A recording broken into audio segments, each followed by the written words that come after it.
또 이게 잘 되는데 이렇게 그런 좀 이렇게 어색한 부분이 있어서 좀 이해해 주시고요. 제가 사실 이제 기본적으로 한 6개 정도를 주택을 보여드리려고 갖고 왔거든요. 그래갖고 이제 한참 모더니즘이 유럽과 미국에서 기승을 부릴 시대인 1940년대, 50년대 3개를 갖고 왔고, 또 이제 저희가 이번 연도에 이제 작업 중인 주택을 3개 갖고 왔어요. 근데 다들 지금 공사 중이라가지고 깨끗한 모습은 못 보여드리고 부랴부랴 준비를 해왔으니까 좀 이해를 해주시기 바랍니다. 사실은 제가 이제 이 집이 이구라는 타이틀을 가지고 생각해보는 건데, 집이 도대체 어떤 의미일까라는, 이구가 뭘까라는 생각을 하게 됐어요. 그래서 제가 직접 가본 주택들 3개를 가지고 다시 한번 생각을 해봤습니다. 이제 하나가 필립 존슨의 글라스하우스고요. 커네티컷에 있는 거고, 또 하나는 루이스 바라간의 바라간 하우스 앤 스튜디오고요. 이거는 이제 멕시코시티에 있죠. 또 하나는 이제 캘리포니아 LA에 있는 임스하우스, 찰스 앤 레이 임스의 집이죠. 이 3개를 간단히 좀 소개를 시켜드리는 게 좋을 것 같아요. 사실 여기 되게 재미난 얘기들이 많은데, 이거만 해도 사실 얘기거리가 굉장히 하루 종일 얘기해도 안 되는 그런 얘기거리가 있는데, 다음 기회에 하기로 하고요. 필립 존슨은 아시다시피 건축가이면서 큐레이터이기도 하면서 또 그 자신이 또 이렇게 미술 수집가이기도 하고 그랬죠. 또 필립 존슨이 이제 글라스하우스를 이렇게 내놨을 때 사람들은 굉장히 충격에 빠졌어요. 왜냐하면 집이라는 거는 기본적으로 사람들을 보호하는 거에 있다고 생각을 했거든요. 쉘터의 의미가 그 안에 있잖아요. 그러니까 비와 그다음 햇빛과 이런 거로부터, 그 다음에 사람들의 비유와 이런 거로부터 보호를 해야 되는데, 이 양반들은 기본적으로 그냥 집을 다 글라스로 만들어 버렸단 말이에요. 그래서 이게 어떻게 가능했을까? 왜냐하면은 일단은 글라스하우스 되게 덥잖아요. 겨울에 춥고 기본적으로 니즈가 충족이 안 되는데, 근데 어쨌든 이 양반들이 필립 존슨이 이 주택으로 해갖고 세계적인 명성을 얻게 되거든요.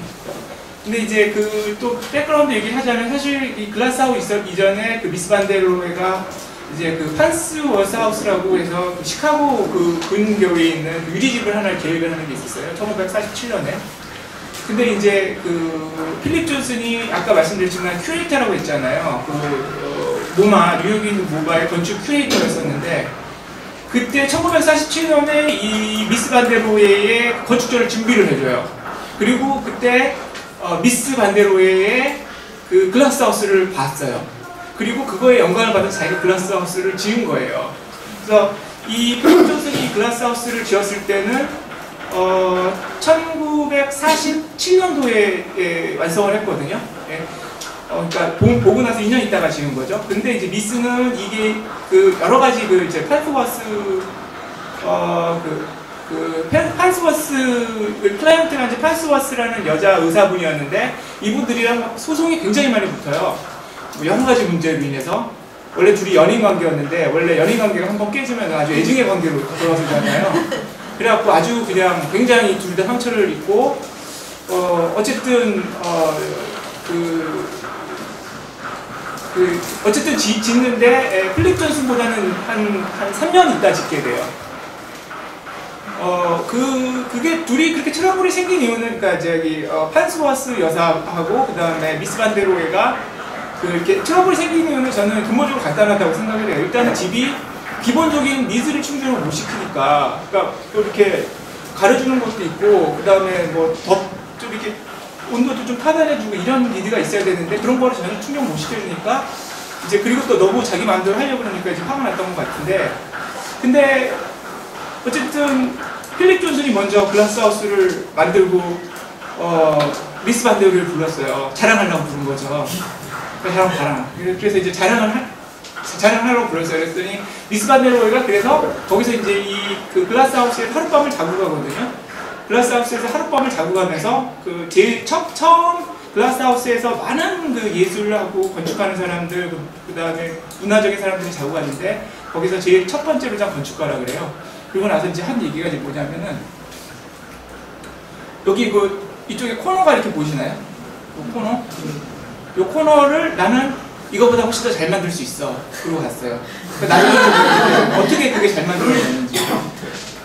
굉장히 제 생각에는 굉장히 이고가 강한 건축가들인데 되게 기분이 안 좋았을, 그러니까 되게 자극이 많이 됐을 것 같아요. 그리고 근데 이제 이게 사실은 그 판스워스 주택 같은 경우는 문제가 많아요. 실제로 이게 강가에 있어가지고 더욱이 홍수가 나면 집이 물이 덮여요. 나중에 그 사진은 보일 텐데. 근데 글라스하우스는 굉장히 기능을 잘해요. 왜냐하면 그 글라스하우스는 필립 존슨이 되게 부자예요. 그래가지고 그 커네티컷도 굉장히 이렇게 좋은 또 이렇게 백인 타운들이 많잖아요. 그 중간에 굉장히 큰 땅을 하나 소유를 하고 그 중간에 딱 하나 자기 집을 지어놓은 거예요. 그리고 그 글라스하우스 주위에 보시면은 이렇게 나무들이 많이 이렇게 숨겨져 있어요. 그리고 필립 존슨이 여기다 글라스하우스를 딱 만들어 놓고 또 자기가 진짜 잘 집은 여기 앞에다 따로 하나 만들어 놨어요. 뷰하우스라고.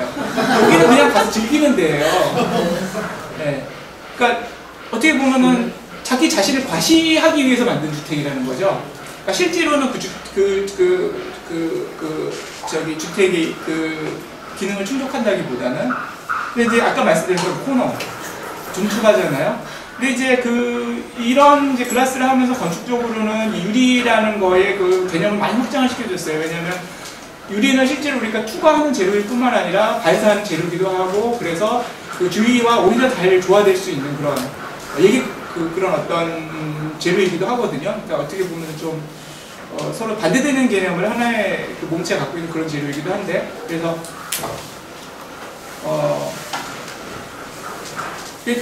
이게 보면은 이 체어 같은 것도 미스 체어인데 결국은 필립 존슨의 한계는 그거라고 생각해요. 좋은 눈은 가졌는데 만드는 재주는 저는 그렇게 있었다고 생각하지 않아요. 그래서 사실은 이 사람의 이 저택 그 부지 안에 자기가 디자인한 저택도 있고 많거든요. 근데 별로 그렇게 이거만큼 이게 제일 좋고 그다음에 별로 막 그렇게 제가 봤을 때는 썩 눈에 차지는 않습니다. 이거만큼. 그래서 이제 뭐 아시겠지만은 이제 이 벽에 유니버설 스페이스의 개념을 해서 칸막이가 없어지고 이제 그거가 다 가구로 대치되고, 여기서 몇 번이나 갔을까 그냥 보여주기 위한 주택이라서. 판스워스 주택 같은 경우는 이제 보시면 코너가요 이렇게 처리되어 있는 거 보이시죠? 코너가 되게 딱 떨어지게 설치가 되어 있어서 훨씬 더 이렇게 굉장히 그 판의 느낌을 훨씬 더 강하게 전해주고요. 굉장히 아름다운 주택이긴 하지만 또 굉장히 덥고 그다음에 이렇게 물에 잠기기도 하고, 예, 그런 주택이었습니다. 그래서 가서 보면 굉장히 좋은데 이 주택은 확실히 보여주기 위해서 지은 주택이구나. 그게 근데 사실은 저희가 차를 살 때 타기 위해서만 사지는 않잖아요. 보여주기 위해서 사잖아요, 요새는 더. 그런 것들이 있는 것 같은 생각이 들어요, 집도요. 왜냐하면 그 개인의 그 어떤 뭐라 그래야 되나, 그 어떤 어떤 그 자신의 어떤 그 위치를 보여주는 어떤 물건일 수도 있기 때문에 이제 그리고 이 앤디 와홀의 찍은 사진인데 이제 아까 말씀드렸던 이 주택의 어떤 가치에서 이렇게 리플렉션 되는 그런 이미지들이 굉장히 중요한 근대 건축의 어떤 화두를 제공하게 됩니다. 바라간이라는 사람도 되게 재밌는 사람이에요. 왜냐하면 보통 건축가들이요 굉장히 미디어에 되게 민감해요. 왜냐하면 미디어에 노출이 돼야지 자기가 일을 할 수가 있거든요. 광고를 안 하거든요, 건축가들은. 그래서 굉장히 르코르비제 같은 경우는 건축가 되게 굉장히 거장인 건축 같은 경우에는 어느 정도로 이걸 미디어에 집착을 했냐면 자기가 직접 잡지를 만들어요. 그래서 자기가 처음에 일을 시작하기 잡지를 만들어 갖고 그 잡지를 통해서 자기 자신의 아이디어나 작품을 보여주고.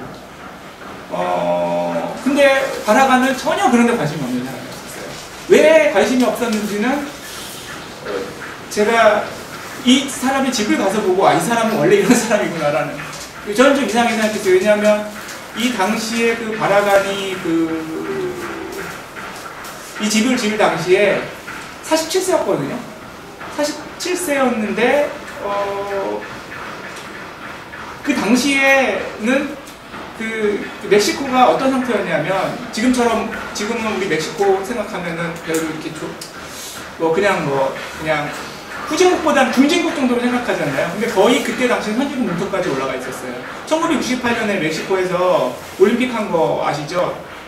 그때 당시 한번 했어요. 그래갖고 가난한 나라가 아니었고 문화적으로도 굉장히 강국이었던 게 그 후안 오글만이라는 그 건축가가 있는데요. 이 양반이 건축을 한 거를 가서 보면은 아주 기가 막혀요. 그냥 거기는 그 유남이라는 저기 멕시코 남부의 그 건물가 말하는 굉장히 유명한 국립대학이 하나 있거든요. 제일 최고의 국립대학이 있는데 거기 가보면 완전히 그냥 이거는 완전히 근대 건축을 그냥 다 거기다가 그냥 진짜 가서 보면 입이 딱딱 벌어져요. 야, 대단하다 진짜. 그 정도로 문화적으로 선진국이었음에도 불구하고 그 당시에 바라간이 보여줬던 건축은 나는 그거랑 전혀 상관이 없어 라는 태도를 굉장히 강하게 보내줬어요. 그래서 사실은 이 사람이 이제 그 비슷한 시기에 어떻게 서부에 알려지게 되냐면 필립 존슨 있잖아요. 아까 보여드린 필립 존슨 이 사람을 픽업을 한 거예요. 그래서 이 사람이 이제 저기 서구 건축계에 알려지는 계기가 됐는데 그 이후에도 한참 있다가 이 사람 세계적으로 알려지게 된 거는 이제 1980년에 제 첫 번째로 이제 필립 존슨이 프리츠커 상을 받고요. 그냥 흔히 하는 얘기로 건축계 노벨상이라는 그런 얘기가 있는데 어쨌든 자기가 그 상을 만들고 필립 존슨 자기가 상을 탔어요. 그리고 이제 그 두 번째로 바라간을 세상에 이렇게 보여드린 거예요. 그때 바라간의 나이가 한 80살 정도 되셨어요. 그때 알려진 거예요. 그러니까 제가 봤을 때는 이 사람은 자기가 알려지는 거에는 크게 관심이 없었고 그냥 자기 작업을 하는 거에 더 큰 관심이 있었던 거고 그래서 이 사람의 건축은 진짜 자기의 다른 여러 가지 아까 저 보여드렸던 내가 좀 진짜 멋있는 작품을 해서 사람들에게 과시하고 싶다라는 그런 거는 없었던 것 같고 자기의 즐거움이 제일 중요했던 사람이었던 것 같아요. 그래서 제가 이렇게 보여드리자면 굉장히 그냥 심플한 주택인데요. 이 타쿠바야라는 곳에 있는 주택인데 루이스 바라간은 이전에 그 부동산 업자였었어요. 원래는 이제 시빌 엔지니어링을 했다가 그 다음에 조경하면서 부동산을 그러니까 땅을 만들어가지고 그걸 파는 그런 사업을 해서 원래 또 돈이 많았는데 또 돈이 많았던 사람이에요. 필립 존슨도 돈이 많았고 그래서 이제 그 땅의 그 한가운데에 자기가 집을 짓고 살았던 거예요. 그랬는데 이 주택을 이렇게 돌아다녀 보면 되게 이렇게 많이 쪼개져 있는데요. 이게 제가 하나 이제 말씀을 드릴게요. 이 사람이 어느 정도냐면 되게 편집증이 심했어요. 그래서 세계와 나는 단절돼야 된다라는 생각을 갖고 있어요. 그러니까 집은 완전히 세계와 나를 단절시켜주는 그런 장치여야 된다라는 생각을 했어요. 그리고 또 하나는 굉장히 독실한 기독교 신자였고요. 근데 사실은 그 남미 아메리카 사람들은 다 캐톨릭을 믿어요. 그러니까 그 종교를 믿는다는 자체가 그렇게 대단할 건 없지만 그렇지만 더 독실했던 신자였던 것 같아요. 평생 독신으로 살았고 여기 보시면 여기 지금 거실인데 괜찮습니다. 감사합니다. 이게 거실인데 거실하고 자기의 정원 사이에 이렇게 두툼하게 일부러 벽을 만들게끔 만들었잖아요. 그 다음에 공간에서 다른 공간으로 이렇게 들어갈 때 항상 많은 공간을 통과해갖고 이게 굉장히 두툼하게 느껴지는 그런 공간들을 일부러 만들었어요. 그렇게 해서 되게 두꺼운 벽을 통과하게 하는 그런 느낌을 줬고 실제로 벽으로 면하면은 굉장히 단절을 시키고 그 다음에 언뜻 가서 보면 이게 그냥 누구의 굉장히 유명한 건지 알기가 어려운 그런 굉장히 그냥 소박한 그런 양식을 갖고 있어요. 그래서 오히려 나한테 좀 주목을 안 했으면 좋겠다라는 그런 느낌을 주고 그래서 이제 올라가면 이런 식으로 현관이거든요. 현관에서 올라가서 그 중간에 있는 홀로 들어가게 되는데 창문이 없잖아요. 창문이 없는데 빛은 어디선가 계속 들어오고 있어요. 그 느낌이 굉장히 사람들한테 편안한 느낌을 주고 문 크기도 보면요. 요게 이제 그 자기의 스튜디오로 가는 문이고 요게 이제 식당으로 들어가는 문이니까 그런데 요것도 이제 되게 자기 키에 딱 맞게 되게 키 큰 사람이었는데 한 180이 훨씬 넘는 굉장히 키 큰 사람이었는데도 키에 딱 맞춰서 그렇게 했고요. 의자를 보시면 그 다음에 카톨릭에서는 그 아침을 먹는 방과 그 저녁을 먹는 방이 따로 나눠져 있거든요. 아침하고 저녁을 따로 먹어요. 카톨릭에서는. 그래서 아침을 먹는 방이에요. 근데 여기 이제 이렇게 그걸 보면 접시를 이렇게 모아놨는데 그걸 보면 여기에 보면 고독 이렇게 써있어요. 혼자서 맨날 이 아침을 먹었다는 거고. 그리고 실제로 되게 그런 거를 즐겼던 사람인 것 같아요. 왜냐하면 이게 그 사람의 정원인데 자기 혼자 왜냐하면 이제 아까 말씀드렸던 그런 그 정원과 이 거실과의 관계에 이렇게 두꺼운 벽을 만들어 놓은 거를 보이시죠? 그 다음에 이제 또 하나는 이 집의 굉장히 중요한 요소 중에 하나는 아까 보았던 글라스 하우스의 같은 경우에는 그거는 물건이라는 게 없어요. 그냥 디자이너의 오브젝트예요. 거기 물건은. 그걸 컬렉션을 해놓은 거예요. 근데 이 루이스 바라간 같은 경우는 다 자기가 물건을 40년 동안 여기 살면서 하나하나 모았던 물건들이 집의 아우라를 굉장히 강하게 형성을 하고 있어요. 그리고 또 그게 다 좋은 물건이고 그래서 그걸 보면 아 이게 이 사람이 어떤 사람이었구나를 그 사람이 우리가 이렇게 보통 어느 집에 놀러 가면 그 사람이 어떤 물건을 소장하고 있나를 이렇게 보잖아요. 그래서 그걸 통해서 이 사람이 어떤 사람이구나를 우리가 생각을 하잖아요. 그런 것처럼 굉장히 많은 감동을 줘요. 그 물건들을 통해서 여기 있는 물건들을 통해서 실제로 그렇게 그리고 요거가 좀 특이한 거였는데 여기 유리 구설이거든요. 굉장히 큰 유리 구설이고 어떤 거는 저게 이렇게 은으로 그렇죠. 그러니까 동그란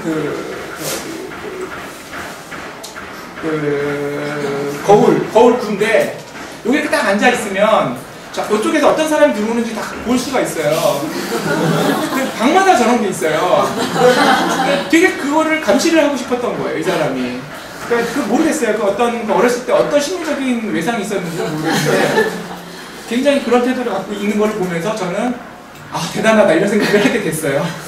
진짜 그렇게 하나하나 그런 거를 가지고 이제 자기 집을 만들어 가니까 되게 여러 가지를 이제 그 유명한 그 바라감의 나무로 만든 계단인데 물건이 너무 좋아서 이 계단이 지금도 보시면 자세히 보시면은 이제 건축가들의 계단을 만드는데 이 계단이 계속 등장을 해요. 모티브로 해서. 저희도 이제 요거를 한번 변형을 하게 하나 있는데 굉장히 그 사람들의 건축가들의 그 오마주의 대상입니다. 요런 계단이요. 심플한. 여기 창문이 이제 이 사람의 또 성격을 하나 보여주는 건데요. 이 사람은 창문을 바깥을 보고 싶어 하지 않았어요. 오직 하나만 보고 싶어 했어요. 그래서 환기를 위해서는 좀 더 열 수 있지만 항상 요 위에 2개만 열어놓고 한 거예요. 그리고 또 요 창문을 다 닫으면 십자가가 형성이 되잖아요. 또 그래서 그랬다고 그래요. 근데 그거는 저는 잘 모르겠어요. 진짜 그랬는지 아닌지 뒤에서 보는 사람이 그렇게 얘기를 해줬는지. 근데 어쨌든 바깥에서 누군가 자기를 보는 행위를 굉장히 싫어했던 거는 그건 맞는 것 같아요. 이런 창문을 통해서. 그리고 이거는 이제 스탠드거든요. 이런 스탠드나 이런 어떤 침대나 이런 것들이 진짜 그 세월의 시간을 지나서 정말 너무너무 명품이고 아니고를 떠나서 굉장히 사람들에게 큰 감동을 줍니다. 이런 미술품들 하나하나 다 해서요. 아까 말씀드렸던 차고요. 이게 이제 루이스 바라간의 침실이에요. 딱 그 싱글베드 하나밖에 없어요. 싱글베드 하나밖에 없고 평생 불신자로 지냈던 거죠. 근데 그 싱글베드 문화는 이건 좀 다른 얘기이긴 한데 되게 재미있는 것 같아요. 왜냐하면 저희는 다 더블베드나 퀸 쓰잖아요. 근데 제가 프랭크 로이드 라이트의 낙수장, 되게 유명한 낙수장이 있거든요. 거기 가서 보고 놀란 게, 거기에 침대가 되게 작았어요. 마치 수도사들이 쓰는 그런 싱글 베드를 썼던 거가 굉장히 인상이 남았는데, 이 양반도 그렇게 굉장히 작은 싱글 베드를 쓰고 있었고, 그 다음에 이제 선물들을 항상 자기의 침대맡에 보관을 하고 있었고, 이게 재밌는, 이 양반의 조그마한 스터디룸이거든요, 2층에 있는. 이 양반이 말을 좋아해가지고, 여기 이렇게 보시면 여기에 이제 이 양반이 이제 하던 책상 조그만하게 하나가 있어요. 근데 이게 그 양털 같은 걸로 만든 카펫인데, 실제로 가서 보면은 이렇게 지금 이게 파인대가 있잖아요. 파인대가. 여기서 딱 멈춰 있어요. 무슨 얘기냐면 비서가 와서 거기서 딱 전달해주고 딱 받고 갔던 거예요. 그러니까 이게 집이 굉장히 어떻게 보면 되게 일관성이 있는 거예요. 그러니까 그렇게 두껍게 만든 것 자체가 나의 그 개인의 공간을 딱, 제 생각에는 그래서 굉장히 거기서 진짜 이 사람은 너무한 사람이다. 진짜 어떻게 보면은 근데 또 한편으로는 되게 큰 감동이 왔어요. 그러니까 집 자체가 그 사람을 온전히 보여주고 있다는 생각이 들었고, 이 집은 진짜 건축가의 이고를 여실히 보여주고 있는 집이구나라는 생각이 들었습니다.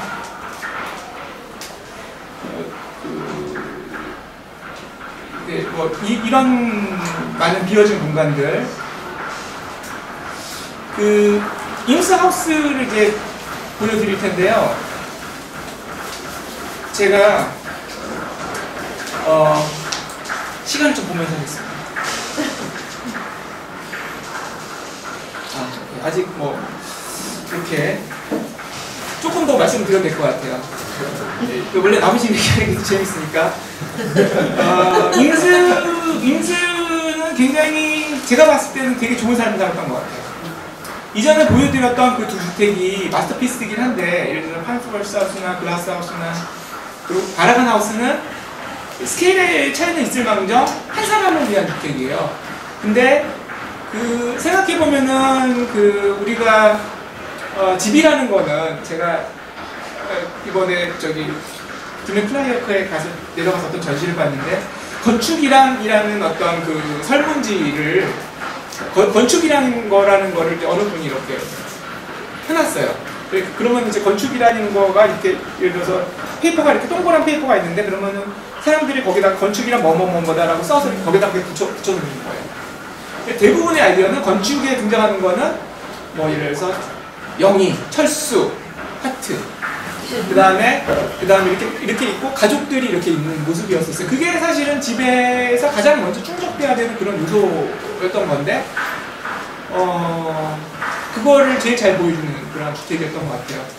찰스 임스와 레이 임스는 디자이너분이었고, 임스 체어로 너무나 유명하신 분이고, 그 다음에 허먼 밀러 같은 그런 회사를 만드셨던 분이고, 그게 허먼 밀러가 이 양반들의 이제 굉장히 큰 디자이너의 족적을 남기셨던 분인데, 두 분이서 이제 살집을 만드셨던 거예요. 되게 어떻게 보면 되게 약간 좀 키도 굉장히 작으시거든요. 레임스 분이 재혼을 하셨어요. 근데 굉장히 잘 맞으시는 것 같아요. 이런 가구들을. 임스하우스에서 뭐가 하우스냐라고 얘기를 했을 때, 임스가, 찰스 임스가 그거를 드로잉으로서 보여준 거예요. 이런 공간이 집이다. 그냥 제가 말씀 안 드려도 충분히 이제 그 공감이 되실 거라고 생각해요. 근데 평면은 굉장히 심플하고, 그 다음에 이게 이제 지어진 계기는 LA 북쪽 위로, 북쪽에 잘 사는 동네들 있잖아요. 이렇게 바닥 쫙 보이고, 언덕도 쫙 있고, 그 동네에 팔사이드라는 동네가 있는데, 거기 근처에 어떤 아트 매거진에서 주택을 기획을 한 거예요. 여러 채를 한번 아트하우스로 기획을 한번 해보자 그래요. 이거 말고도 여러 채의 이제 내노라는 건축가들이 집을 지었어요. 그 집의 이름이 케이스 스타디 하우스라고 하고요. 그래서 이제 그게 지금까지 나와 있는데, 그래서 그거의 일부로서 이렇게 지어진 거예요. 기획 의도는 굉장히 좀 상업적이고 약간 아티스틱한 그런 거를 이렇게 좀 응원하기, 뭐라고 해야 되냐, 이렇게 좀 만들어내기 위해서 만들어진 주택이긴 한데, 그리고 또 이렇게 되게 그 당시로는 되게 트렌디한 공법이었어요. 뭐냐면은 철을 사용해서 그 다음에 판넬 시스템을 이용해서 집을 지었거든요. 그래서 아시겠지만 집이 되게 알록달록하고 되게 모듈화되어 있고 마치 몬드리안의 그림을 보는 것 같은 그런 굉장히 튀는 주택인데, 그리고 실제로 집을 지었는데 3일 만에 다 집을 지었어요. 근데 이런 주택이에요. 근데 이 주택을 찾을 수가 없어요. 그 동네 가서 저희가 한참 찾았어요. 그 주택을 찾느라고. 사실은 어떻게 돼 있던 거였냐면, 제가 황축도를 찾아봤는데요. 집이 여기 있어요. 여기 있는 주택이거든요. 여기 나무 속에 들어가 있어요. 안 보여요.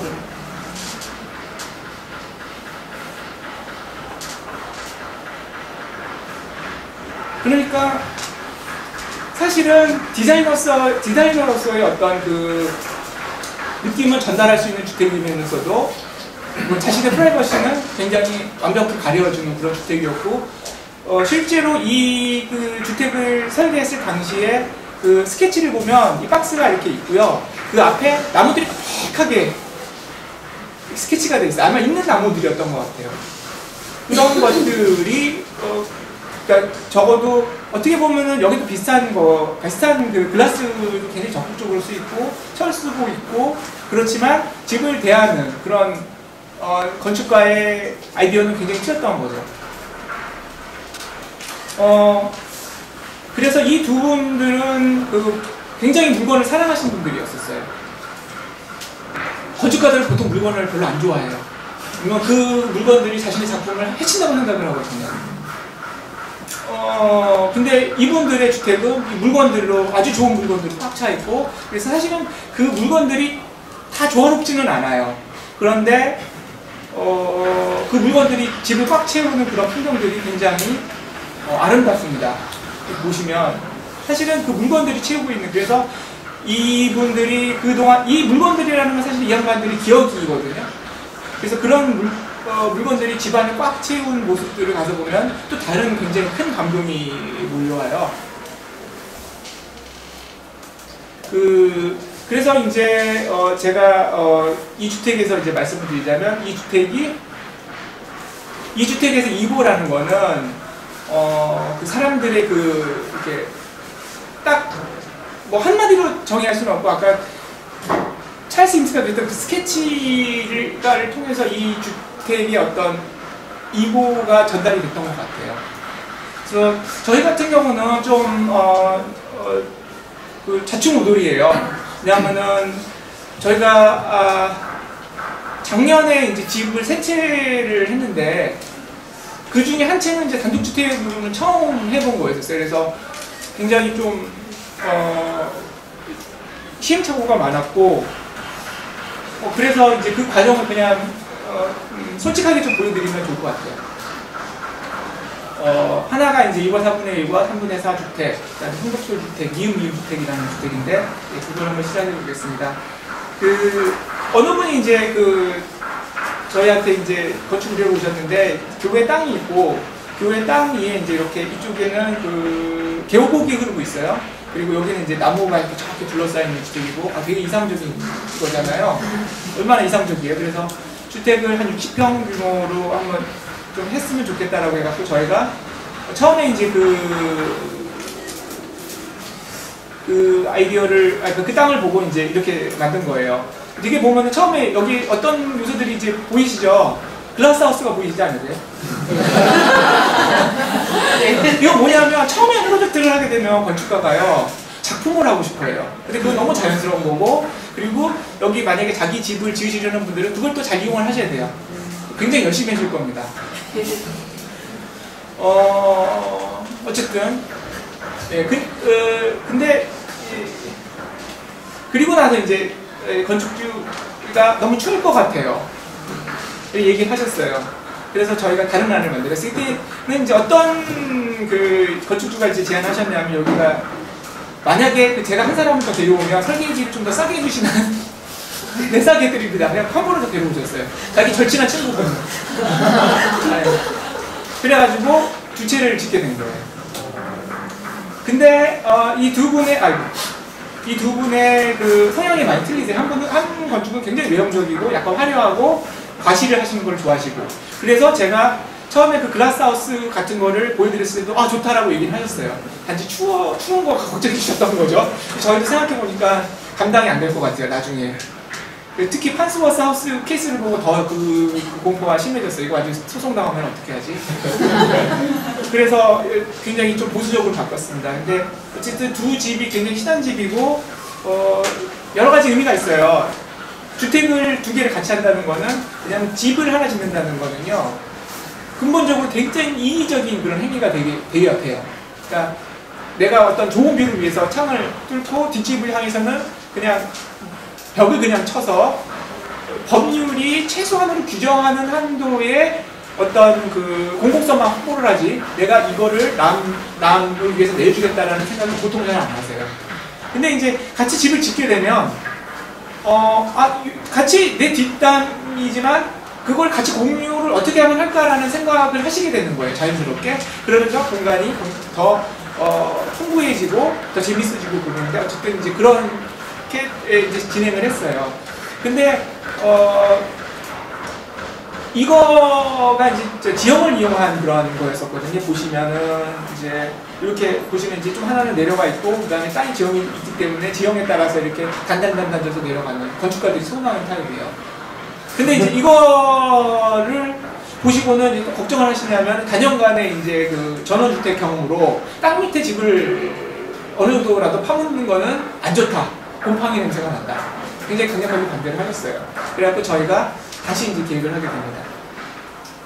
어쨌든 저는 이제 이런 아이디어가 좋았다고 생각을 하는 거는, 두 개의 집이 하나의 집처럼 보이잖아요. 여기서 보면 저 뒤에 있는 건 하나의 집인데, 그래서 그렇게 보이는 것들이 좋았다고 생각을 하고, 그럼에도 불구하고 이렇게 저렇게 고쳐서 제가 빨리 좀 넘겨드리겠습니다. 이거는 저희가 이제 스타디를 하면서 건축 공부하시는 분들도 계시기 때문에 저희가 어떤 식으로 이제 프로젝트를 진행하는지 보면 좋으실 것 같아요.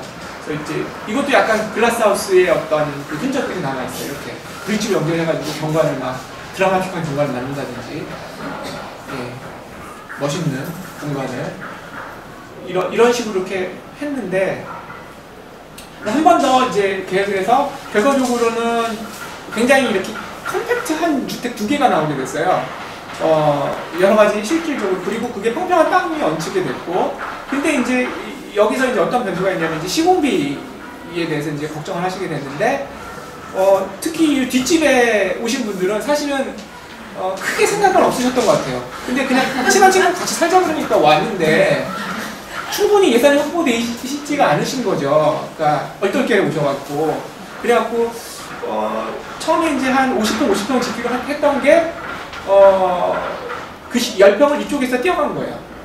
그리고 자기는 규모를 좀 축소를 해서 짓자. 그래서 전체적으로 박스 크기는 같지만, 그래서 외관으로 언뜻 보기에는 어떤 집이 크고 작은지는 잘 드러나지는 않아요. 이것도 전 중요하다고 생각했던 게, 친구 집이면 어떤 집은 너무 크게 보이고 어떤 집은 작게 보이면 그것도 좀, 그래서 그 볼륨을 두 개를 최대한 비슷하게 맞추고 공통적인 어떤 공간들은 만들어주고 그런 걸로 갔죠. 그래서 하나는 그 볼륨이 이쪽으로 가고 길쭉하게 튀어나온 집이 됐고요.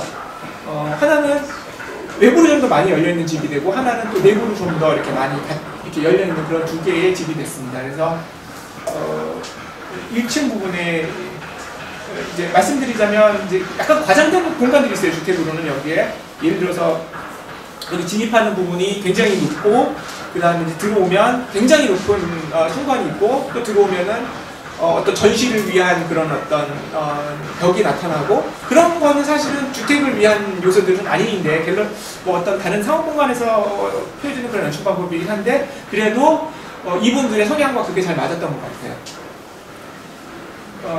그리고 위쪽 같은 경우는 이제 지형의 변화가 있어서 스키플로어로 이렇게 그냥 건박하게 하고, 그 다음에 이제 그 스키플로어를 통해서 이렇게 나타나는 그런 뷰들만 지방을 끌어들이는 그런 계획으로 갔습니다. 이게 이제 모형사들을 하고 이런 식으로 이렇게 여기 위에 있는 게 이제 그 잘 안 보이는군요. 요 집이 이제 4분의 3주택이고 이게 4분의 5주택이에요. 굉장히 좀 그런 제스처를 갖고 있는 걸 보이실 수 있고요. 대신에 이제 뒷면은 되게 그 심플하게 해서 다른 집을 위한 배경이 될 수 있게끔 빨리빨리 넘기겠습니다. 이거는 아까도 말씀드렸지만 이거는 실제로 저희가 비율을 그러니까 지금 완공 단계이기 때문에 주택을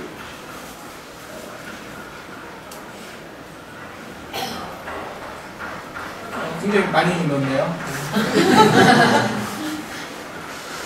이게 이제 완공된 사진인데요.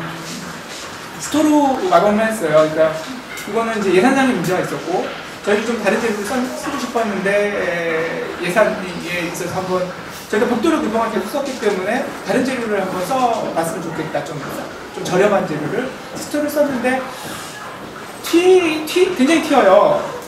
굉장히 튀는데 그거는 뭐 좀 더 한번 생각을 조금 더 길게 해봐야 될 것 같아요. 이게 과연 묻히는 게 좋은 것인지 아니면은 전원에서 튀는 게 좋은 것인지. 그렇지만 이제 그 나무들이랑 이렇게 어울렸을 때는 나름대로 이렇게 배경으로서 그래서 이제 이 주택 같은 경우는 저희가 이게 어떻게 진행되는지 정확하게 저희가 이렇게 딱 길을 잡고 진행하는 게 아니고 상황에 이제 이렇게 하다가 그렇지만 이제 결과적으로 봤을 때는 집주인들의 그 성격을 이게 이제 그 내성적인 분들을 위한 주택인데요. 그 성격을 잘 보여주고 있는 것 같고 그분은 또 그렇게 생각을 하시고요. 이게 4분의 3주택 위쪽에 있는 주택의 내부고요. 이런 식으로 이제 그 계단을 올라가면서 계속 이제 외부 풍경들이 조금씩 보이고 이렇게 이제 바라간에서 보셨던 그런 세계와 나를 차단하는 그런 공간이고요. 화장실은 좋게. 그래서 이제 위에서 이렇게 보면은 그 반대편의 주택이 이렇게 보이는데 저 주택이 없었으면 그냥 나무들만 보여서 덜 재밌었을 것 같고 여기가 이제 바비큐 플레이스거든요. 그래갖고 이 바비큐 플레이스를 만들었을 때 같이 이렇게 좀 즐길 수 있는 곳에다가 넣어서 같이 생활을 좀 공동적으로 연구를 하게 했어요. 그래서 이쪽에 키친이 이쪽으로, 그러니까 이 주택의 경우에 키친이 요 북쪽으로 좀 나와 있고, 여기에는 키친이 남쪽으로 내려와 있어요. 그래서 서울 쪽 삶의 그 어떤 제일 많이 그 어떤 행위가 일어나는 부분들이 좀 같이 이렇게 공유할 수 있도록 그렇게 했습니다. 그래서 이거 좀 떨어졌는데 어쨌든 그 주택에서 아래주택의 그 키친, 그러니까 주방에서 윗집을 바라보는. 네, 이게 이제 그 밑에 집인 건데요.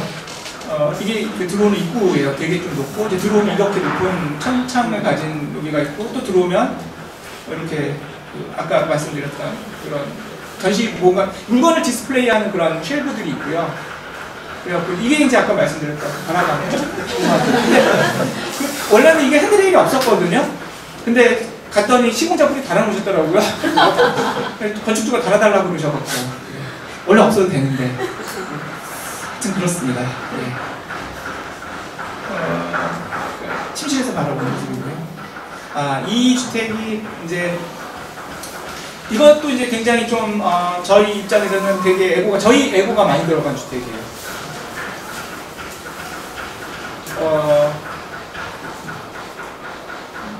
그 성벽돌 주택이라고 하는 건데요.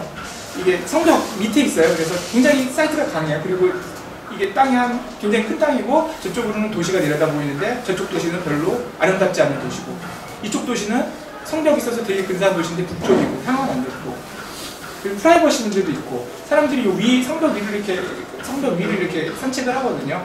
그러면 이제 집이 들여다보는 거예요. 그래서 뷰는 좋은데 프라이버시 문제는 있고 이게 이제 굉장히 좀 큰 집들이었어요. 한 평에 평당 한 100평 정도가 되는 집이 두 채가 있었으니까 그래서 하나는 어머니 아버지 댁, 하나는 이제 자식 댁, 그래갖고 두 개를 했던 거죠. 성벽이 있으니까 처음에 가졌던 생각은 위쪽 집에서 퍼블릭한 곳에서 성벽을 바라볼 수 있게끔 하자라는 거. 그러려면 이쪽 주택은 굉장히 낮아져야 되는 거죠. 이 뷰를 확보하기 위해서 성벽 쪽으로는. 그래서 뒤쪽으로 계속 뷰를 강조하는 그런. 그래서 처음에 이제 이렇게 디귿자 두 개가 서로 이렇게 하고 있어서 중정들이 이렇게 서로 공유를 할 수가 있고, 하지만 이렇게 프라이버시는 확보가 될 수 있는 그런 주택을 생각을 했었죠. 그래서 중정들이 계속 굉장히 많은 그 마당들이 집 주위에 생겨있는 그런 생각을 했었고요. 이제 이거는 이제 외국에 가 있어서 건축주가 저희가 이메일로 보냈던 내용들이고, 이렇게 스타디를 했을 때 이것도 굉장히 글라스하우스적인 요소가 있어요. 뒤에 성벽을 바라보기 위해서 이게 층고가 한 10m 정도 되거든요. 주택에서는 굉장히 높은 공간이에요. 오로지 뷰를 하나 만들기 위해서. 그래서 이제 어쨌든 굉장히 중요한 모티브가 됐어요. 처음에 시작했던 안들이고 야심차게 정원도 막 굉장히 큰 요소가 되고, 또 다른 안을 하나 냈었는데 그거는 중정을 갖고 있고 그 위로 이렇게 박스들이 똑똑똑똑 튀어 올라와 그 2층들은 그게 하나의 마을처럼 보이게 하는 그런 안이었었어요. 그래서 사실은 저희는 이 안이 더 좋았어요. 이게 더 긴장감도 있고 건축가들이 좋아하는 그런 유형이에요. 그런데 이제 결과적으로 첫 번째 안으로 갔어요. 왜냐하면 여러 가지 그분들이 이게 더 자기들이 더 사는데 훨씬 더 낫겠다라는 얘기를 하셔갖고, 그게 굉장히 중요한 얘기에서 그래서 그런 걸로 갔고, 그래서 이제 결과적으로는 심플하게 H자 형태가 이제 두 개가 서로 마주 보고 있는 그런 주택이 되었죠. 저희가 그 벽돌에 꽂혀 있어요 지금. 그래가지고 이것도 벽돌이지만 벽돌의 그 굉장히 좋은 그 퀄리티는 뭐냐면 시간이 지나도 그게 되게 시간이 지나면 지날수록 더 좋아지는 재료가 벽돌인 것 같아요. 또 제가 그 정재훈 감독의 그 학교가 가르침이라는 영화를 봤는데 우즈베키스탄의 히마라는 도시를 찍은 단편 영화인데 전체 도시가 다 벽돌로 되어 있는 거예요. 그리고 도시를 돌아다니는데 너무너무 근사해서 그런 거를 한번 만들어봤으면 좋겠다라고 해서 벽돌을 설득을 시켰어요. 근데 벽돌을 설득을 시켰는데 좀 아무래도 일반인들은 벽돌에 대한 그런 생각이 있으시기 때문에 좀 많이 반대를 하셨지만, 네, 그렇지만 이제 이거는 제가 그 영화를 보여드리려고 했는데 시간상에서 안 될 것 같고요. 한번 보시면은 재미있는 영화. 그래서 이제 실제로는 이런 식으로 그 사이 공간들로 다 벽돌로 되니까 진짜 마치 무슨 벽돌로만 된 그런 동네를 돌아다니는 것 같은 그런 느낌이 들 거라고 생각했어요. 지금 완전히 공사 중이라 공사가 안 끝나서 어느 정도인지 모르겠는데, 그러니까 이런 식의 어떤 이게 그런 공사, 이거는 천정도 다 저희가 벽돌로 했어요. 천정이 아니지. 지붕. 죄송합니다. 그래서 이제 지붕도 다 벽돌로 했던 거는 제가 이제 지붕에 대한 약간 뭐라 그래야 되나? 집착이 있어요. 그래갖고 그걸 왜 제가 지붕에 대한 집착이 생겼는지 보여드릴게요. 그래서 이제 그런 느낌이 계속 도시, 그게 또 성벽이랑도 굉장히 잘 어울린다고 생각을 했어요. 그런 느낌이 반대편에서 보면 이런 것들이 프레밍이 돼서 보이고 도시 모습이 벽돌은 이제 집안 곳곳에서 계속 보이는 거죠. 성벽은 이런 모습들이 오른쪽 주택, 왼쪽 주택이고요. 이게 구성은 비슷하고 생긴 것도 좀 비슷해요. 이 주택의 이제 그 재료는 벽돌인데 화벽돌을 그냥 쓰지 않고 갈아냈어요. 면을, 그러니까 커팅을 해내는 거예요. 커팅 벽돌이라고 그러는데, 그러면 그 면이 보통 쓰는 그 이렇게 구호성한 벽돌이랑 완전히 좀 틀린 느낌을 주거든요. 좀 더 에이지드 된, 그러니까 약간 좀 나이가 먹은 느낌도 들고, 그래서 이제 그 곳곳을 이제 지금 열심히 공사를 하고 있는데 언제 끝날지 모르겠어요. 벌써 끝났어야 되는데. 그래서 이제 이런 것들이 나중에 계속 어떤 원하는 바를 만들어낼 수 있을지.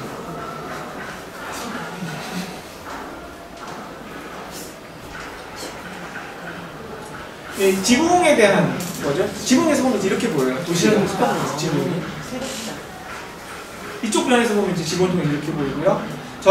제가 지붕에 대해 집착이 많은 거는 최근에 이제 한 ABC 사옥인데 ABC 사옥이 지붕이에요. 지붕이 굉장히 다른 뷰를 줄 수가 있는데 그래서 사실은 이 아이디어는 제가 제 브루클린에다가 제가 한 건 아니고 제가 옛날에 다니는 사무실에서 프로젝트 했던 것 중에 노란색 타일로 지붕까지 다 덮은 주택이 있는데 그 주택이 아니에요. 박물관이죠. 박물관 위에서 이렇게 저만 올라가 볼 수 있었어요. 왜냐하면 저는 감리자라서 일반에게 대중에게 열려진 공간은 아니었는데 이게 지금 보시면 이게 노랗게 생긴 거 있잖아요. 이거 바나나 같이 생긴 건데 저게 다 모자이크 타일로 건물 전체를 또 덮은 거예요. 근데 그거를 올라가서 보면 정말 너무너무 근사한 거예요. 그 지붕의 재료와 땅이 만나는 부분이. 그래서 제가 지붕에 되게 집착을 하게 됐어요. 그래서 그것도 지붕도 굳이 벽돌로 제가 하자고 또 말씀을 많이 드려가지고 벽돌로 하게 됐습니다. 한국에서는 아마 저건 처음 저렇게 하는 주택일 겁니다. 그래서 주택의 이제 2호 마무리할 때가 됐습니다. 예, 아까 말씀드렸던 그 집, 예, 아까 당신의 건축이란 이런 거죠. 조민호랑 같이 살지, 튼튼한 집, 봄을 찾아요. 다 그런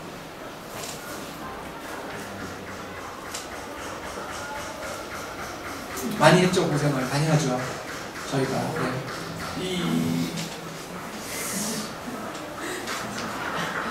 엄마, 아빠, 나. 그렇죠. 이게 집이죠. 이 건축 학생이에요.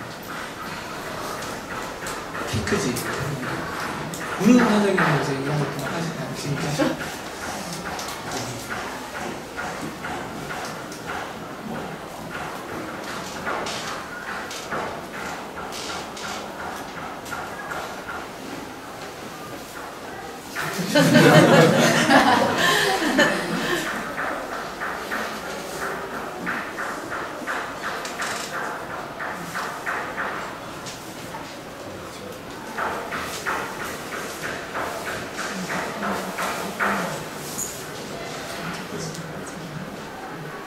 네, 사실 이제 이렇게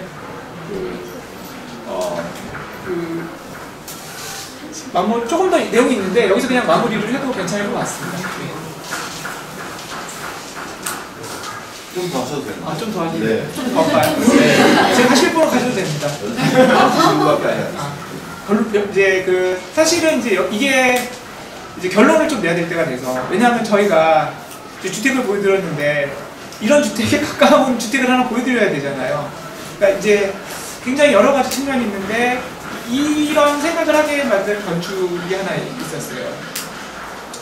운중동에 판교에 요새 집들 많이 짓잖아요. 그래서 운중동에 판교의 운중동에 주택을 하나 의뢰를 하시는 건축주분이 계셨는데 되게 특이하신 분이셨어요.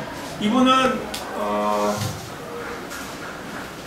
전문직, 두 분 다 전문직 종사자시고 아들이 초등학교 3학년, 그 다음에 지금 입학해야 되는 아드님 하나 계시고, 그 다음에 부모님, 노부모님이 두 분이 계시고.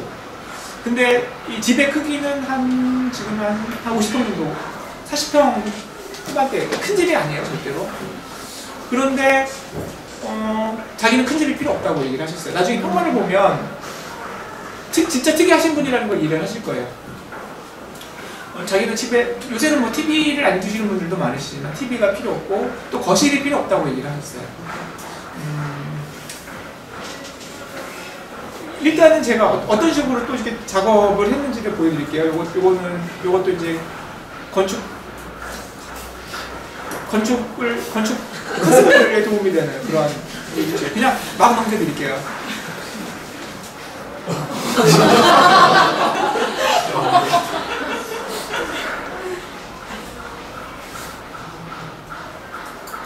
이 정도면 너무 막 돌렸나? 이 집의 집이 왜 기업 미음 주택이냐면, 요거 니은자잖아요? 니은 주택, 죄송합니다. 니은자인데 2층으로 올라가면 여기 미음자로 이렇게 중정이 하나가 생겨요. 그것 때문에 님 주택이라고 했고, 그 다음에 뭐 그 마당이 굉장히 중요한 역할을 하고요. 재밌는 거를 보시면은 위층인데, 저는 이거는 저희가 전숙희 소장님이라는 분이 계시고, 저는 이제 서로 이렇게 프로젝트를 같이 하지는 않아요. 전숙희 소장님이 맡아서 주로 하신 거라 보면서 신기했는데, 침실이 있는데요. 이 침실이 드레스룸이 없어요. 조그만 옷장만 있고, 서재가 있어요. 욕실이 있는데, 욕실에 손 씻는 곳하고 샤워실만 있는 거예요. 보통은 변기가 있잖아요. 아무리 작아도. 그래서 이제 그냥 일반적으로 하면 작더라도 여기에 그 드레스룸을 만들고, 사실은 이제 여기가 어떻게 보면 준침실이 되게 적당한 공간이죠. 공간도 어느 정도 나오고 욕실도 나올 수 있고 뷰도 나오고가 돼 있었는데, 근데 자기는 옷이 별로 많지 않다는 거예요. 필요 없다는 거예요. 그리고 자기는 대신 공부할 곳이 있었으면 좋겠다라고 얘기를 하셨고, 욕실이야 그냥 가족이 같이 쓰면 되죠. 네, 그렇게 얘기를 하셨고, 또 보통은 욕실이 큰 거를 원하시는데 그것도 자기 짜게 달라고 얘기를 하셨어요. 나는 욕실이 너무 크면 불편할 것 같아. 그렇게 얘기를 하셨어요. 그러니까 그런 거, 그 다음에 이제 집에 라이프 스타일이 다들 틀리기 때문에, 그러니까 이제 예를 들어서 이런 거예요. 뒷부분은 퇴근 시간이 늦어요. 그리고 같이 들어오지도 않고, 애기들은 잘하고 있잖아요. 애들은 쑥쑥 잘하니까 그 공간들이, 애들이 방을 하나 만들어준다 그래도 그것이 계속 변할 거라고요. 그 다음에 노부모님들이 계시는데, 할아버지는 일찍 주무세요. 일찍 주무셔야 돼요. 그리고 할머니는 좀 늦게 주무시는 편이에요.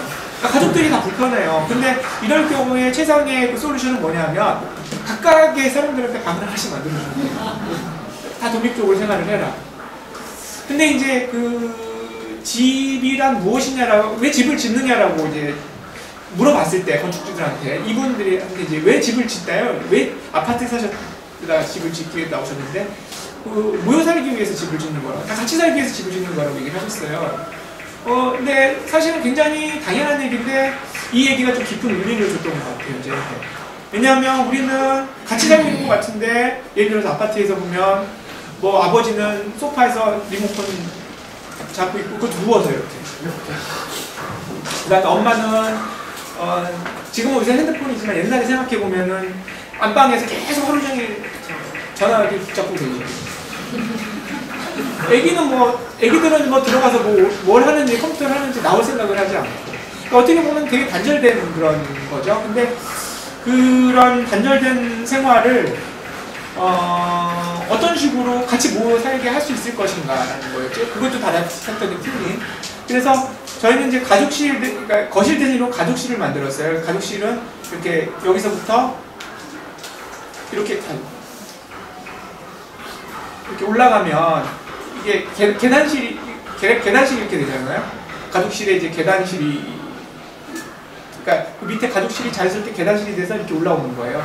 이거는 저희가 저희 문 소장님이 최근에 하신 주택에서도 이런 게 나타나고요. 그래서 그런 계단 자체가 되게 공간을 플랫하게 만들어주고, 그리고 이제 생각하는 건 이거죠. 이제 예를 들어서 할머니가 나와 계실 거 아니에요. 할머니들이 초저녁 애들을 봐주신단 말이에요. 그럼 애들은 여기 나와갖고 자기들끼리 막 미끄럼도 타고, 그 다음에 이렇게, 사실 저런 데서 이렇게 책 보고 숙제하면 더 재밌어요. 자기 방에서 공부하는 것보다. 저기서 공부하고 놀고 애들끼리, 그리고 그러고 있으면 이제, 그렇게 놀고 있으면은 이제 엄마 아빠가 이제 들어오는 거예요. 보통은 아빠들, 엄마들 이렇게 들어오면은 다 각 방에 있고 아무도 썰렁하거든요. 아파트에서의 주거에 살면. 이 집은 그렇지가 않은 거죠. 일단은 들어오면 그 가족들을 만나고 이렇게 올라가게 돼 있어요. 같이. 그럼 같이 가다 올라가서 자자. 그래서 이제 올라가서 자는 거예요. 이제 그런 어떻게 하면은 이 사람들이 같이 모여 살다고 그랬을 때 그것들을, 진짜 같이 모여 살 수 있도록 건축이 도와줄 수 있을 것인가라는 그 아이디어 자체가 어떻게 보면 너무 어떻게 보면은 아직도 그 계몽주의자 건축가의 자세를 견지하고 있는지 모르겠는데 그러니까 이게 그 근대 건축가들의 특징이에요. 남을 가르치려고 그러는 게. 근데 이제 그 건축으로서 뭔가를 건축이 사람의 그 삶을 변화시킬 수 있다라고 생각하는 거. 잘 모르겠어요 아직. 근데 어쨌든 조금씩 이렇게 그 이 작업을 통해서 저희가 조금 생각이 좀 바뀌었다는 생각이 들고 사실은 처음에 보여줬던 그 4분의 5하우스와 4분의 3하우스만 받아도 제가 봤을 때 약간 좀 저는 그것도 전숙기 소장님 작업을 하셔갖고 제가 이런 얘기하면 되게 좀 섭섭하실지 모르겠는데 제가 가서 보면은 아 약간 좀 떠 있는 게 아닌가 이런 생각이 드는데 어쨌든 그 작업으로부터 이제 이런 작업을 이제 하면서 조금 더 그 집의 어떤 그 본질에 가깝게 되지 않았나 생각을 해서 저희는 좀 대견스럽게 생각합니다 스스로. 요게 제일 작은 주택이긴 한데 이렇게까지 했던 것 중에 그래서 이거는 이제 이렇게 하지는 않을 거고요. 결국에 이제 가다가 이제 벽돌로 그래서 아까 말씀드렸지만 이거 별로 그렇게 그래서 결국은 이제 이런 식으로 안이 정리가 됐어요. 외부는 벽돌을 하기로 했고요. 그래서 심플하게 그냥 띠창으로 다 돌아가는 걸로 하고 진입하는 데에 나무가 있고 이게 굉장히 근사할 것 같은데 건축하는 사람으로서 그나마 좀 욕심을 내자면 이 공간 있잖아요. 요 위에 올라가서 보는 공간이 되게 근사할 것 같아요. 어떻게 보이냐면 이게 이제 들어가서 가족실로 올라가는 공간이고요. 올라가서 1층에서 바라보는 정원의 모습이고 그다음에 이제 여기 복도가 있어요. 여기 이렇게 현관이 이렇게 있어요. 이렇게 올라가고 이렇게 올라가고 그러죠. 계속 같은 사진을 보여드리고 있는데 이제 이게 이제 그 2층에 있는 그 이렇게 떠 있는 테라스 기역자 테라스에서 바라보는 모습이고요. 그러니까 여기 올라가면 실제로 나뭇잎들을 다 만질 수가 있어요. 자세히 볼 수도 있고 나무 한 그루를 키워서 이제 집의 어느 곳에서도 그것을 다 바라볼 수 있게 하고 이게 이제 그 최근에 완성된 모습 모형 지금 짓고 있는데 그래서 이제 그렇게 모형을 엇하게 만들고 이제 실제로 마감 재료에 비슷한 모형 재료를 써서 보이게 하는 거죠. 그래서 요런 그 부분들 좀 기대가 되는 부분입니다. 요게 마지막입니다. 요거는 제가 그냥 스케치를 하는 취미가 있는데요. 필티드 하우스라고 하는 프로젝트예요. 그러니까 가상의 이제 얘기거리 하나 만들어봤어요. 집에 대해서. 내 아버지는 그 아버지의 가장 기억에 남는 장소가 그 할머니 저희한테 그러니까 할머니의 그 농장이었다라는 생각에서 농장을 가상하는 주택을 만들어봤어요. 그래서 그 여기 보면은 뭐 구들도 있고 같이 구들인데 같이 밥을 먹기도 하고 그다음에 여기는 이렇게 소도 키우고요, 닭도 키우고 이거 화장실이에요. 보시면 이거 구멍이 이제 재래식 화장실에 여기 들어가는 구멍입니다. 그래서 이건 창고고 그 뭐 텃밭도 있고요, 오리도 키우고 농가주택이죠. 또 다른 한편으로는 내 아버지가 말씀하셨는데 아버지의 가장 기억에 남는 장소는 그 아버지가 그 동네에서 다니던 코너마켓이라니까 말하자면 동네의 그 구멍가게라고 얘기하셨어요. 구멍가게를 그려본 거예요. 그래서 과일도 팔고 구멍가게가 이제 있는 집이에요. 구멍가게 집이죠. 그 구멍가게는 채소를 파는데 채소와 과일 파는데 자기네들이 다 직접 재배해서 파는 거예요. 그래서 여기 보면은 그런 것들이 있고 여기 보면은 그 사는 사람들을 위한 최소한의 그 주택이 있고 카페도 있거든요. 그래서 이제 카페가 있고요. 그 아버지가 말씀하시기를 가장 자기 마음속에 남는 장소는 그 타운이 그러니까 도서관이었다라는 얘기를 했었어요. 언제냐면 16살 때. 그래서 그런 공간을 또 그려봤어요. 여기 성가가 있고 꼬불꼬불한데 여기서 책도 읽을 수 있고 정자도 있고 그리고 이건 이제 그 도서관이 사는 집이죠. 제일 조그마한 집이 있고 또 아버지가 말씀하시기를 가장 기억에 남는 장소는 12살 때 그 동등묘지가 있었던 교회다라고 얘기를 하셨어요. 그래서 그 교회가 있고 그다음에 이제 광장들이 교회 앞에 있는 광장들이 있고 약간 좀 유럽적인 그런 느낌이었는데 공동묘지가 유럽의 공동묘지 이렇게 생겼어요. 이렇게 얘기를 하셨는데 근데 사실 다 거짓말이에요. 제가 마음속에 지어낸 얘기고 근데 사실은 그것들이 제가 이제 저거를 그렸을 때 어디선가는 제 기억 속에서 있었던 것들을 제가 끄집어내서 그렸던 거거든요. 그러니까 제 기억 속의 풍경입니다. 그래서 되게 개인적인 공간이긴 한데 그것들이 이제 모여서 사실은 하나의 집이 되는 거죠. 그래서 제가 이제 그것들을 끼워 맞췄다 그래서 이 드로잉 자체를 퀼티드 하우스라는 거를 만들었고 그래서 이제 그게 이제 어떻게 보면 이게 공간적인 제 2호가 아닐까라는 생각이 들었어요. 작업을 하면서. 그래서 이제 여러 가지 오늘 말씀을 드렸습니다. 건축가의 2호를 보여주는 주택, 그 다음에 2호가 있는 주택, 그 다음에 삶을 표현할 수 있는 주택, 그 다음에 제 자신의 2호가 드러나는 그런 주택. 그래서 그런 것들이 그냥 어떻게 보면은 아까도 말씀드렸지만 처음 가는 애라 좀 무섭게 말씀을 드렸는데 짧지 않은 시간 동안 재미있으셨으면 좋겠습니다. 그만 여기서 감사합니다.